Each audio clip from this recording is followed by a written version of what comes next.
তোরা সবাই এসছিস তো? হ্যাঁ ম্যাম এসেছি। এতিশা 3 মাস তো হয়ে গেল, মাইন্ডটাকে নিয়ে এসছিস? না, দেরি হবে। দীপিকা, তিশা, ইতিহাস বার কর। ইতিহাস বই থেকে তোদের প্রশ্ন ধরবো। তিশা, তুই তো জানিস তাজমহল কে তৈরি করেছিল? শাহজাহান, তাই তো? বলতো শাহজাহানের শ্বশুরের বাবার নাম কি? ইস, মাইনে দেয় না বলে আমার যত সে উল্টো পাল্টা প্রশ্ন করে। এই বড় করিস না, হ্যাঁ? এত সোজা সোজা প্রশ্ন করি, তাও বড় করিস না, হ্যাঁ? তাও বড় করিস না, হ্যাঁ? তাও বড় করিস না। পরের দিন থেকে পড়ে না পড়ে আসলে রাস্তার ধারে কান ধরে চাল করি, রাস্তার ধারে কান ধরে চাল করি। আজ মাইনেটা দিয়েই দিই, ম্যামের মাথা গরম আছে। ম্যাম ম্যাম আমি মাইনে এনেছি।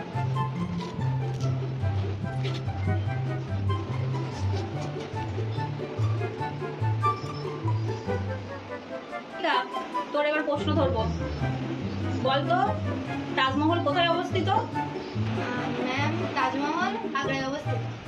দেখলি তো, একই জায়গা থেকে প্রশ্ন ধরলাম। দীপিকা পারলো আর তুই পারলি না। কিরকম তাহলে পড়াশোনা শ্রী হয়েছে তোর?